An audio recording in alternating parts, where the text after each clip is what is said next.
चलिए आइए एक बार फिर से आपका स्वागत है। मैं आपसे ये कहना चाहता हूँ कि यदि कोई पीसीएस की तैयारी करते हैं, इसका माने है कि यदि आप बीपीएससी की तैयारी करते हैं, बीपीएससी की तैयारी करते हैं, तो बच्चों का मानना ये होता है कि पहले मैं पीटी की तैयारी कर लूँ, राइट? फिर बाद में मेंस की तैयारी करेंगे। लेकिन मैं कहता हूँ कि जो एस्पिरेंट्स हैं, those who are students wants to prepare PCS examination, they should prepare. क्या करना चाहिए? एट ए टाइम करना चाहिए। पीटी की भी तैयारी होनी चाहिए, मेंस की भी तैयारी होनी चाहिए, और किसकी तैयारी होनी चाहिए? ओरल की भी तैयारी होनी चाहिए। यानी एक ही साथ आप लेके चलो, पीटी, मेंस और क्या चलो, इंटरव्यू। ये इंटरव्यू कुछ लोगों को ये सुनने में बड़ा अटपटा लगेगा, लेकिन सत्य यही है कि आप जब तीनों तैयारी करके चलिएगा तभी आपको सफलता मिलेगी, अन्यथा नहीं। कहिए कैसे? तो मैं आप सभी से कहता हूं, ठीक है, आपने पीटी की तैयारी बेहतर कर ली, आप पीटी कर लिए, लेकिन पीटी करके करेंगे क्या? What will be result after PT?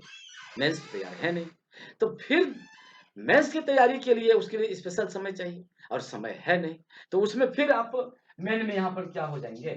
Main में असफल हो जाएंगे। तो आपका तो समय भी गया, आपका जाकर के प्रयास भी गया, और आपको थोड़ी निराशा भी आई कि मैंने पीटी तो किया लेकिन मेंस क्वालिफाई नहीं हो पाया। इसीलिए मैं सजेशन देता हूं, that is why I am giving you some suggestion, कि नहीं, आप पीटी के साथ साथ आप मेंस की भी तैयारी करें। आप दोनों को ये साथ लेकर के चलिए, और पीटी और मेंस जब दोनों साथ चलेगा, तब कभी-कभी अपने गुरु से, अपने जो शिक्षक हैं, उनसे कभी-कभी आप इंटरव्यू की बात भी करते रहिए कि सर इंटरव्यू में क्या पूछा जाता है, कैसे प्रश्न पूछे जाते हैं, जो इंटरव्यू बोर्ड है उनकी मनःस्थिति क्या होती है, उनका व्यू क्या होता है, वो कहना क्या चाहते हैं, वो जो एस्पिरेंट्स हैं उनमें देखना क्या चाहते हैं, ये चीज आपको समझना होगा। और यदि आप इसको तैयारी करते रहिएगा, तो आप में जो बोलने की क्षमता है, आप में जो एक्सप्रेशन की क्षमता है, वो बेहतर हो जाएगा। आप बड़ी स्मार्टली आप बात करेंगे, और आपको अच्छा खासा मार्क्स आएगा, और अदर जो एस्पिरेंट्स हैं उनसे बेहतर आप करेंगे। मान लिया जाए आप बहुत स्मार्टली बोलते हैं, किसी भी टॉपिक को, किसी भी टॉपिक का एनालिसिस आप बेहतर तरीके से करते हैं, आपका व्यू पॉजिटिव है, आप किसी मुद्दे को बहुत सुंदर तरीके से डील कर देते हैं, तो वो प्रभावित होकर के अन्य छात्र एवं छात्राओं के सापेक्ष में आपको ज़्यादा क्या दिया जाएगा? महत्व दिया जाएगा। मैं मज़ाक में आपसे कह रहा हूँ कि लोग बोल करके ही आज मंत्री पद प्राप्त किया है, बड़ी-बड़ी हस्ती बना है, जो अच्छा वक्ता है, वो बहुत ऊँचे स्थान पर पहुँचा है। इसीलिए आवाज़, प्रस्तुतिकरण, प्रोसीडिंग का तरीका अपने आप में बहुत मायने रखता है, और ये एक दिन में नहीं आता है, ये वर्षों के प्रयास के बाद आता है। तभी आपके अंदर का हेजिटेशन दूर होगा, और आप बेहतर कर पाएँगे। आप किसी भी चीज़ को कभी भी, किसी भी क्षण आप उसको प्रोसीड कर पाएँगे। और यदि बेहतर मार्क्स आपको मिल जाता है, मैं जस्ट एग्जांपल दे रहा हूँ। मान लिया जाए 120 नंबर का इंटरव्यू होता है बीपीएससी में, और आपको बहुत अच्छा मार्क्स इसमें 80 मार्क्स मिल जाता है, 85 मार्क्स मिल जाता है, और इससे भी मिल सकता है, ज़्यादा भी मिल सकता है। और इधर यदि आप लाए हैं, इधर यदि आप ले आए हैं 525 मार्क्स, इधर मेंस में आप ले आए हैं, और इधर आपको 85 मिल गया, तो आप ही बोलिए आपका सिलेक्शन होगा या नहीं होगा? होना है, नहीं होने का सवाल नहीं है। इसीलिए तीनों को साथ लेके चलो। मैं अपने नौजवान साथियों से कहना चाहता हूँ, आप भविष्य की, आपके पास अपना प्रोग्राम है, आप कामयाबी चाहते हैं, आप बेहतर भविष्य बनाना चाहते हैं, तो काइंडली आप पीटी की तैयारी करें, साथ ही साथ मेंस और इंटरव्यू की भी तैयारी करें, तो आपको सफलता मिल सकती है। मैं आपको दावे के साथ कहता हूँ, आप बेहतर करेंगे। चलिए, अब आगे आइए कि यहाँ तक तो बात मैंने आपसे खत्म कर दिया। अब आगे आइए कि सर पढ़ना क्या चाहिए, व्हाट शुड रीड, क्या पढ़ना चाहिए। तो उसके संबंध में हम लोग देखते हैं कि यदि आप वाकई ईमानदार स्टूडेंट हैं और बड़ी ईमानदारी से आप इनकी तैयारी करनी चाहते हैं, तो आप क्या करिए, आप इसको बढ़िया से पढ़िए। तो आप क्या पढ़िएगा, तो मैं आपको बतला दूं। मान लेते हैं कि इतिहास आपको पढ़ना है। आपको यदि इतिहास पढ़ना है तो इतिहास की तैयारी आप क्या करिएगा, इसमें 6th टू ये 11th तक का एनसीईआरटी बुक आप पढ़िए। एनसीईआरटी का आप क्या करिए, ये बुक पढ़िए और सभी सब्जेक्ट का पढ़िए। जैसे कि मैं आपको बोलूं, ये कहना नहीं चाहिए मुझे, लेकिन फिर भी in spite of this case just I am saying you कि भोजन के बाद जैसे कोई बच्चा पानी मांगता है या कोई व्यक्ति पानी मांगता है, ये अंडरस्टूड है कि भोजन कर रहे हैं तो पानी पीना ही पड़ेगा। This is understood. तो यहां पर भी ये क्या है, अंडरस्टूड है।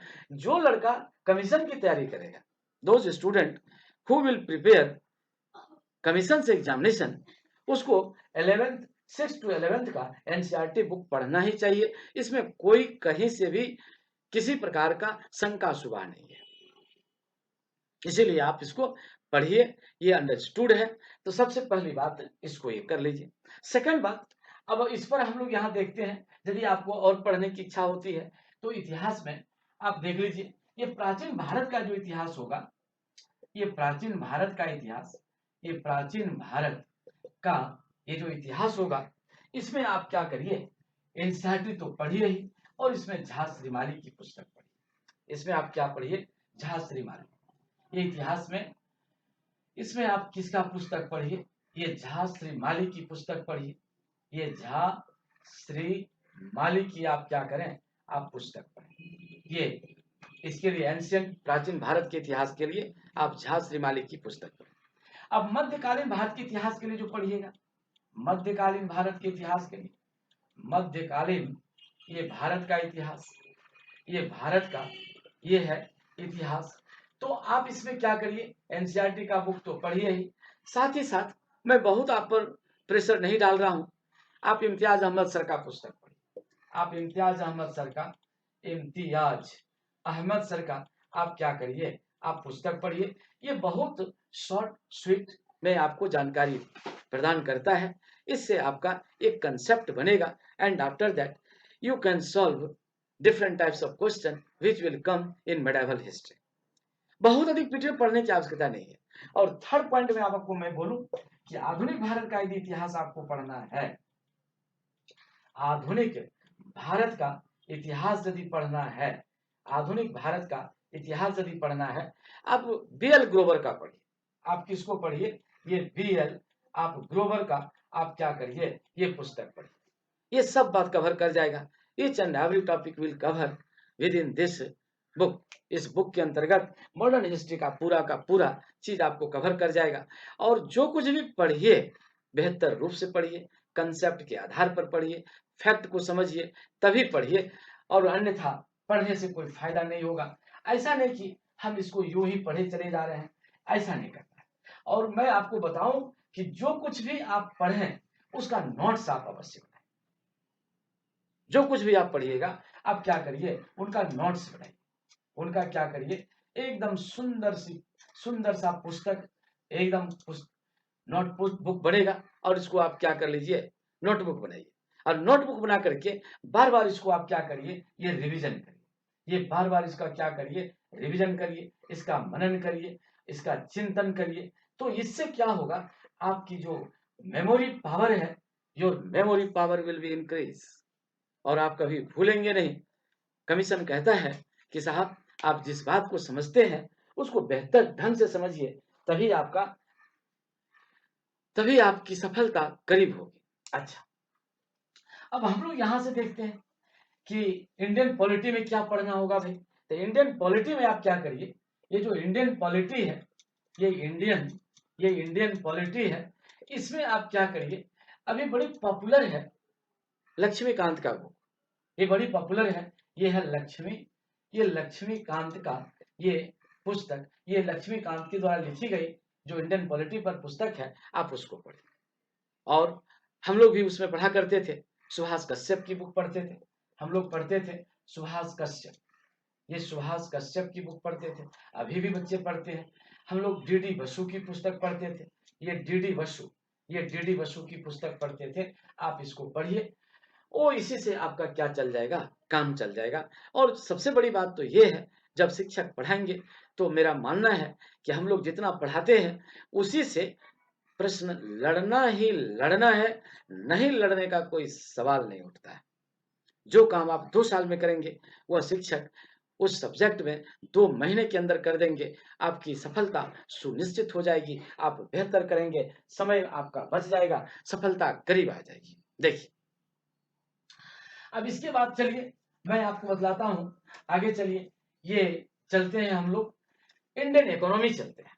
तो भाई इंडियन इकोनॉमी में क्या देखा जाएगा, ये जो इंडियन इकोनॉमी है, ये इंडियन इकोनॉमी, इसमें क्या किया जाएगा, इसमें आपको जो पढ़ना है ये कोई थ्योरी वाली पुस्तक ले लीजिए। सबसे पहली बात, जो इंडियन इकोनॉमी का जो बेसिक थ्योरी है उसको जान जाइए। ये क्या जान जाइए, बेसिक थ्योरी, ये बेसिक थ्योरी क्या है आप उसको जान जाइए। तो कोई सिद्धांत की जो पुस्तक मिले, चाहे वो ग्रेजुएशन लेवल का हो या इंटर लेवल का हो या छोटा मोटा कोई निकाला हो कोई पब्लिकेशन वाला, आप उसको पढ़ लीजिए। लेकिन मैं आपको यहाँ पर कह रहा हूँ कि भाई आप इसको पढ़ेंगे लेकिन करंट से जोड़ कर पढ़िए। आप इसको क्या करिए, करंट से इसको जोड़ करके पढ़िए, तो ये ज्यादा फ्रूटफुल होगा, ये ज्यादा क्या होगा, ये फ्रूटफुल होगा, ये ज्यादा ये क्या होगा, ये ज्यादा फ्रूटफुल होगा, ज्यादा ये लाभ देगा कि नहीं साहब ये करंट को देख करके यहाँ पर इसको मिला करके पढ़ना है। तो ये चीज इस पर है और कोई खास बात इसमें नहीं है। इसमें विशेष रूप से करंट से जोड़ करके इसको देखा जाता है और जो बेसिक थ्योरी है उसके कंसेप्ट को आप समझ लीजिए तो फिर ये काम बन जाएगा। अच्छा, अगला पॉइंट हम लोग देखते हैं।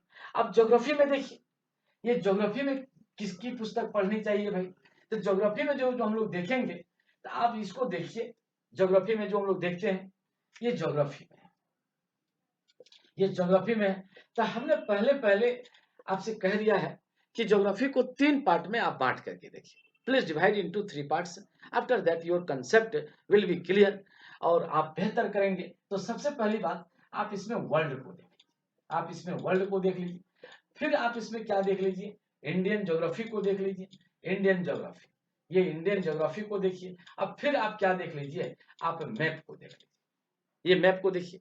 तो जो एनसीईआरटी की बुक पर आप विशेष जोर डालिए, एनसीईआरटी की बुक पर आप विशेष जोर डालिए, स्पेशल फोकस, स्पेशल ये focus, special focus on NCERT book, आप इस पर ज्यादा फोकस डालिए। और अभी अभी मैंने कहा था कि 6 to 11 तक का आप देख लीजिए, यही इंफॉर्मेशन बहुत ज्यादा हो जाएगा।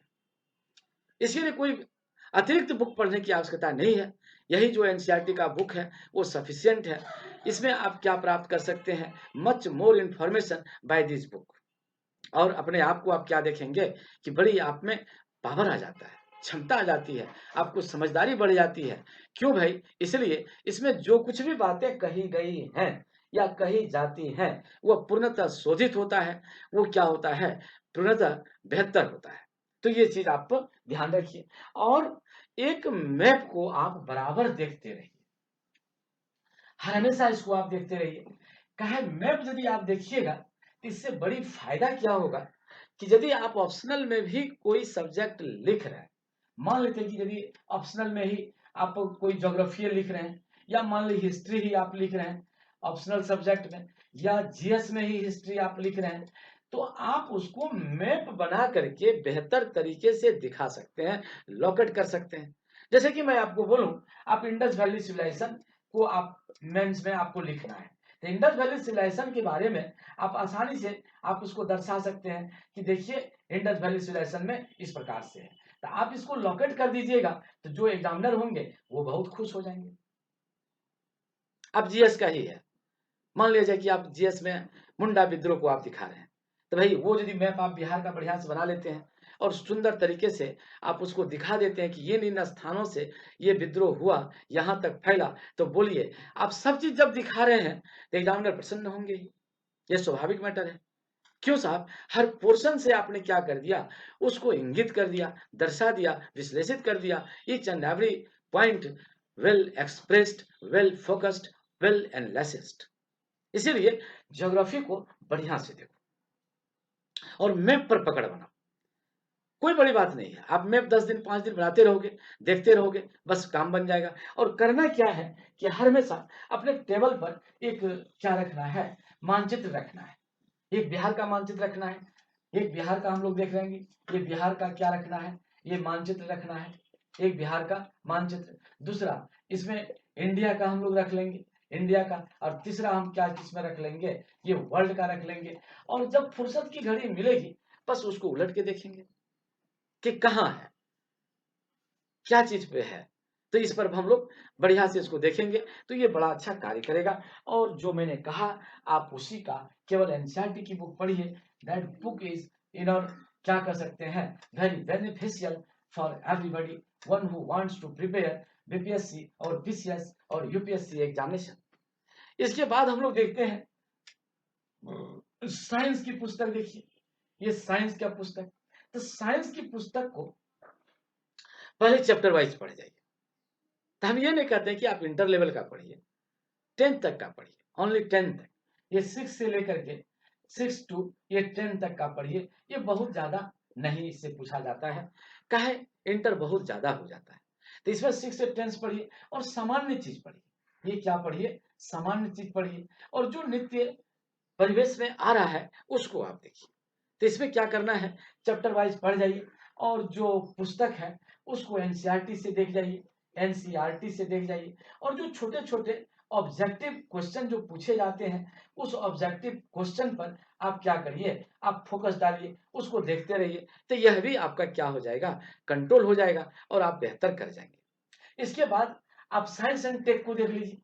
ये साइंस एंड टेक, ये science, science and tech, science and tech और प्लस आर्ट एंड कल्चर के लिए कोई स्पेशल बुक पढ़ने की आवश्यकता नहीं है। आर्ट एंड कल्चर के लिए कोई स्पेशल बुक पढ़ने की आवश्यकता नहीं है। जो मैगजीन आता है उसमें जो लेख लिखे जाते हैं या जो उस पर फोकस डाला जाता है, आप उसी को साल भर का ध्यान से आप देखिए।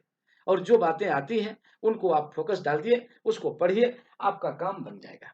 अच्छा, अब यहां तक तो बात मैंने आपसे कह दिया कि पढ़ना क्या है।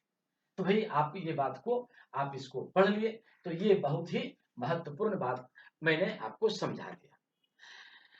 अब आपको ये देखना है कि आप यदि कोई ऑप्शनल सब्जेक्ट रखते हैं, ऑप्शनल सब्जेक्ट रखते हैं, तो आपको चयन क्या करना चाहिए ऑप्शनल सब्जेक्ट का, कैसे करना चाहिए, इस बात को अब आप ध्यान से देखिए। तो जो पॉपुलर ऑप्शनल सब्जेक्ट होता है, ये पॉपुलर ऑप्शनल ऑप्शनल सब्जेक्ट वो है हिस्ट्री, वो है हिस्ट्री, वो है वो है ज्योग्राफी, वो है ज्योग्राफी। वो जाकर के क्या है, एलएसडब्ल्यू, एलएसडब्ल्यू वो क्या है आपका। तो उसको हम लोग क्या देखते हैं भाई, तो हम लोग कह सकते हैं एंथ्रो कह सकते हैं, ये एंथ्रो कह सकते हैं। फिर यदि भाषा में चले जाइएगा, तो आप हिंदी रख सकते हैं, उर्दू रख सकते हैं, आप हिंदी रख सकते हैं, आप क्या रख सकते हैं, ये उर्दू रख सकते हैं। फिर यदि उधर आपको आगे भी चलना होगा, तो आप उस पर भी आप ध्यान दे सकते हैं, अदर सब्जेक्ट पर। सोशियोलॉजी में भी दे सकते हैं, पीए में दे सकते हैं, ये पीए में। लेकिन ये सब सब्जेक्ट क्या है, एवरग्रीन सब्जेक्ट है, कभी आपको धोखा नहीं देगा। लेकिन इसमें भी सिलेक्शन करना है, please select among this subject. आप इस सब्जेक्ट में भी सिलेक्शन करिए कि कौन सबसे अच्छा हो सकता है, कि एक बार पढ़े और कई जगह काम दे। तो मैं आपको बोलूं, इस दृष्टिकोण से सबसे ज्यादा बेहतर चीज कौन है, हिस्ट्री है। कहिए कैसे हिस्ट्री है। हम बोले आप कोई भी चीज का आप तैयारी करते हैं, आप यूपीएससी की तैयारी करते हैं, आप यूपीपीएससी की तैयारी करते हैं, आप यूपीपीएससी की तैयारी करते हैं, आप एमटीपीएससी की तैयारी करते हैं, आप एमपीपीएससी की तैयारी करते हैं, आप जेपीएससी की तैयारी करते हैं, ये जेपीएससी की आप तैयारी करते हैं। तो यहां पर सब जगह इतिहास आपको काम देगा, कभी इसको बदलने की कोई नौबत नहीं आएगी। क्या सब सिलेबस एक ही है। और ये बार यदि तैयारी हो जाए, तो ये आप झंझट से मुक्ति पा जाएंगे। काहे इतिहास कभी बदलता नहीं है और वस्तु स्थिति इनकी बड़ी अच्छी होती है कि इसके द्वारा आप एक से अधिक सब्जेक्ट का ज्ञान हासिल कर सकते हैं। कहिए आप इसको अब ऐसे देखिए, नंबर के आधार पर देखिए। आप यदि इतिहास करते हैं, ये पीटी में भी आपको काम आएगा, ये पीटी में भी काम आएगा। किसी भी एग्जामिनेशन में 30 से 40 क्वेश्चन का आप मास्टर आदमी बन जाएंगे, यदि आपका क्या है, ऑप्शनल सब्जेक्ट है। सेकंड बात, आप यदि मेंस में मेंस जीएस आप यदि लिखते हैं, मेंस जीएस लिखते हैं, मान लो बीपीएससी का लिखते हैं, तो देखिए 3 क्वेश्चन इससे पूछा जाता है, इससे बीपीएससी से ये 3 क्वेश्चन पूछा जाता है। तो जो 3 क्वेश्चन जो पूछा जाता है, तो भाई ये 3-3 क्वेश्चन, एक क्वेश्चन 38 नंबर का होता है, ये 38 नंबर का, तो अब कितना हो जाएगा, तो 8 या 24 की 4 2 और फिर 3 या 9 2 11, 114 नंबर का क्वेश्चन आपको ये प्रथम पत्र में आपको आ जाएगा। तो बोलिए, एक बार आपने इतिहास पढ़ा, 30 नंबर यहाँ पीटी से 30 से 40 पीटी कंप्लीट किया, फिर फर्स्ट पेपर मेन में आपने 114 नंबर को डील कर दिया। अब फिर इंटरव्यू आप यदि जाइएगा देने के लिए, ये इंटरव्यू देने जाइएगा, तो वहां भी इतिहास से मोटा मोटी ये 1857 से 1947 तक पूछने की संभावना बनी रहती है। तो यहाँ भी आप बेहतर कर सकते हैं। और सबसे बड़ी बात तो ये है, ये अपने आप में संपूर्ण चीज को क्या करता है, ये ले आता है। तो कुछ लोगों का कहना है कि साहब ये बड़ा विशाल सब्जेक्ट है, बड़ा विस्तृत है, एक्सटेंसिव सिलेबस है, how can I prepare you. लेकिन मैं आपसे कहता हूँ ये बड़ा सिलेक्टिव है, ये भी समुच्चा पढ़ने की आवश्यकता नहीं है। ये मुश्किल से यदि मेंस के लिए 100 क्वेश्चन तैयार कर लिया जाए, तो उसी 100 क्वेश्चन में आप आसानी से क्या कर सकते हैं, लिख के आ सकते हैं। और ये 100 क्वेश्चन सब क्षेत्र में काम करेगा, ये पीटी में भी करेगा, मेन में भी करेगा, ओरल में भी करेगा। इसीलिए इतिहास अपने आप में बहुत अच्छा सब्जेक्ट है, एवरग्रीन सब्जेक्ट है, कभी आपको गिरने नहीं देगा। चाहे किसी भी एग्जाम में बैठ जाइए, आप बेहतर करेंगे। अच्छा चलिए, अब हम आपको ये बताते हैं कि तैयारी कैसे होनी चाहिए। अब मैं तो पहले से बता ही रहा हूं, और थोड़ा सा मैं फोकस डाल दूं कि साहब आप तैयारी जो करोगे उसमें कौन सी बात होनी चाहिए, ये बात देखिए। तो मेरा कहना है, आप पहले तीनों को खंड में बांट दीजिए। आपको एकदम ध्यान से रखना है, तीनों 3 खंड में बांट दीजिए। ये पीटी में बांट दीजिए, ये पीटी में, ये मेंस में बांट दीजिए, और ये क्या बांट दीजिए, ये ओरल में बांट दीजिए, यानी इंटरव्यू में बांट दीजिए। ये 3 में आप इसको क्या कर दीजिए, ये बांट दीजिए।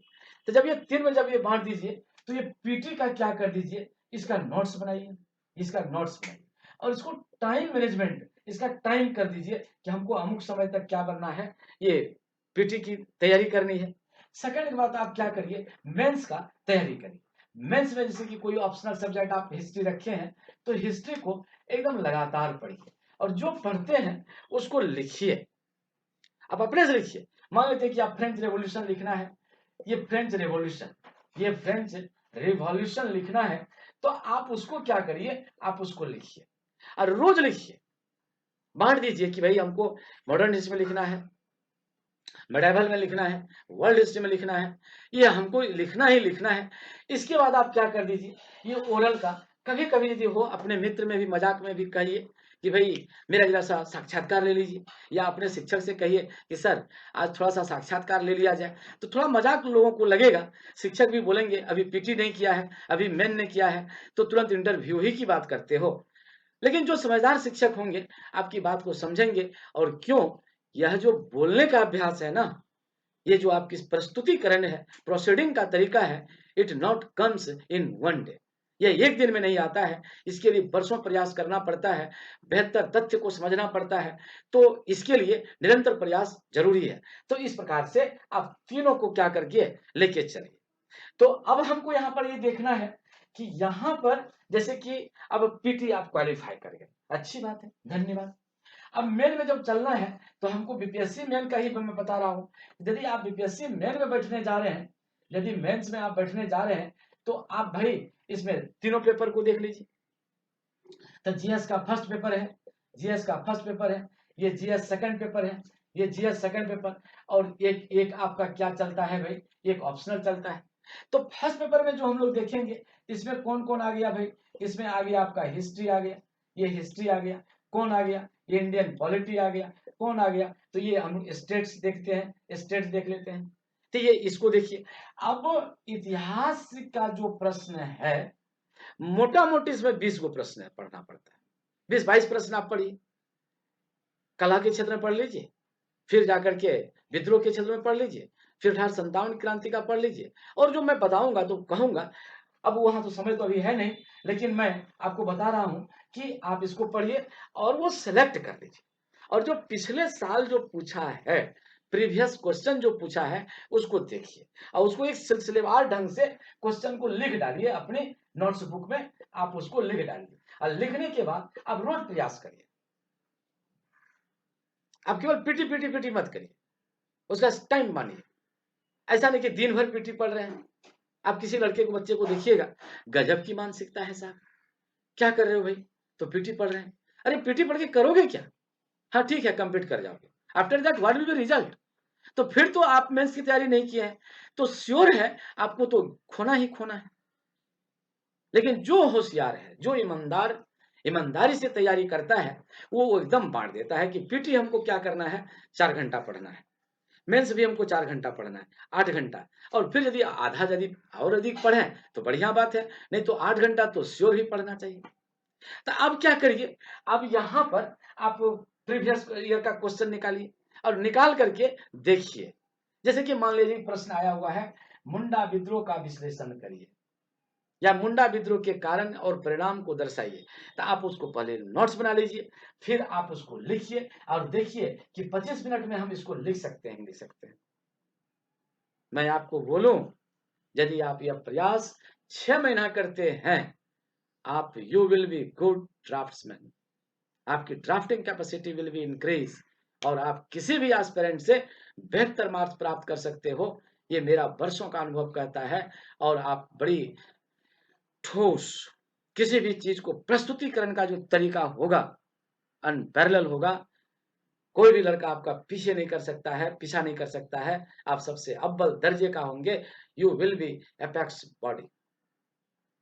अब देखिए सेकंड में देख लिए, मान लीजिए इसमें करंट पूछा जाता है, इसमें क्या पूछा जाता है, ये करंट पूछा जाता है, साइंस एंड टेक पूछा जाता है, ये ज्योग्राफी का, ये ज्योग्राफी प्लस इकोनॉमी का पूछा जाता है। पिछला साल का आप निकालिए और निकाल करके सबको तैयार करिए और तैयार करके एकदम डेली लिखिए। अब करंट में जो लिखना है, जो ये करंट की जो बात हम लोग बराबर कर रहे हैं, जैसे करंट में आप कौन कौन पत्रिका पढ़िए, आप क्रॉनिकल पढ़िए, आप क्या पढ़िए, ये क्रॉनिकल पढ़िए, आप कोई एक प्रतियोगिता दर्पण पढ़िए, ये प्रतियोगिता दर्पण पढ़िए। आप क्या पढ़िए, तीसरा में क्या पढ़िए, आप योजना पढ़िए, योजना पढ़िए। चौथा में कोई न्यूज़पेपर पढ़िए, मस्ट बी सम न्यूज़पेपर।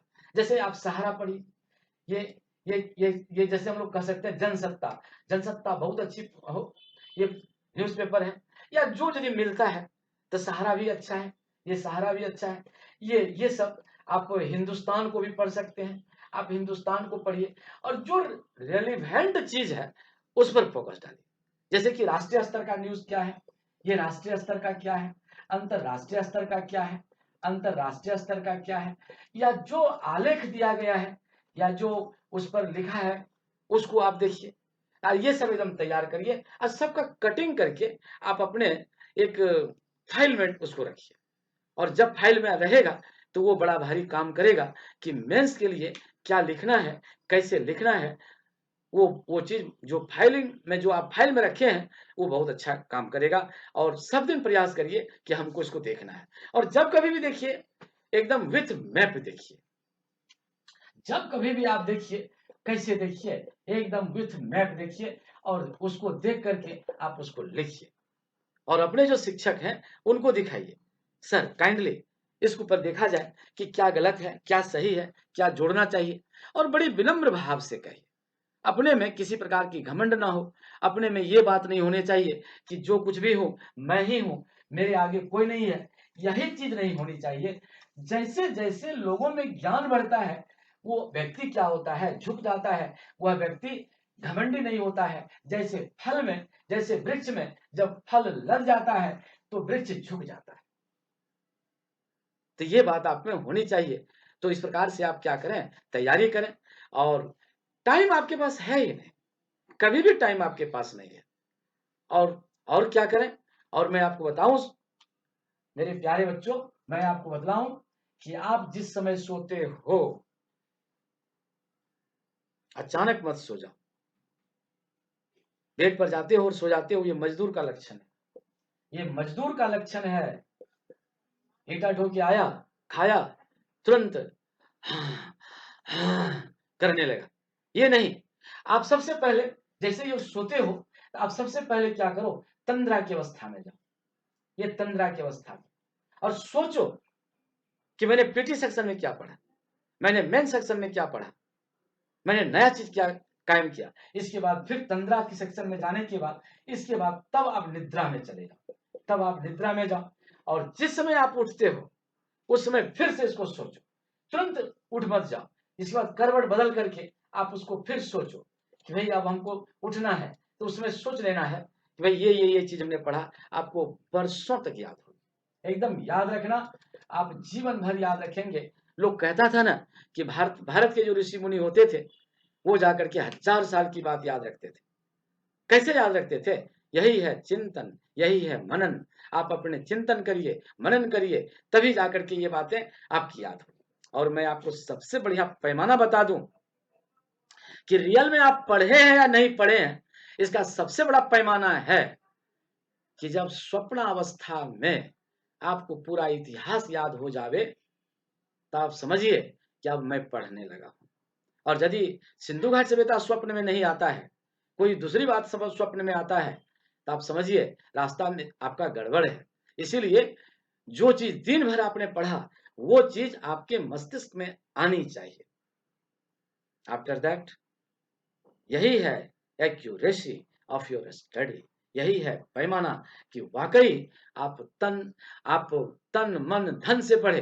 धन तो नहीं है आपके पास, लेकिन तन और मन तो है, आप उसको पढ़िए। सदैव अपने जो सीनियर हैं उनका आदर करिए, गुरुजन का आदर करिए, उनकी बात को सीखिए, और घमंड से दूर रहिए। लोगों की हित की बात करिए, और जब आपको पद मिले तो वाकई ईमानदारी से देश की सेवा करिए, मानव सेवा करिए। आपके जीवन में सदैव खुशियां आएंगी। आपको लगेगा कि मैंने जो कुछ भी किया वो अपने जीवन में बेहतर किया, कभी भी दगाबाजी नहीं किया, और आपको संतुष्टि मिलेगा। और जब संतुष्टि मिलेगा तो आम लोगों का भी सपोर्ट आपको मिलेगा। धन्यवाद मेरे प्यारे साथियों। मैंने आज आपको सिखाया कि कैसे पीटी, मेन और ओरल की तैयारी की जाती है। और अपने सचत्र को बनाए रखिए, कभी भी गैर कानूनी कार्य मत करिए। लोभ का कभी अंत नहीं होता है, पूंजी का कोई अंत नहीं होता है। जो चीज ऊपर वाले ने दिया है उसी में सुख का अनुभव करिए। वाकई सुख मानसिक स्थिति है, मानसिक अनुभूति है, उसी में सुख का अनुभव करें और जीवन को बेहतर बनाएं। धन्यवाद।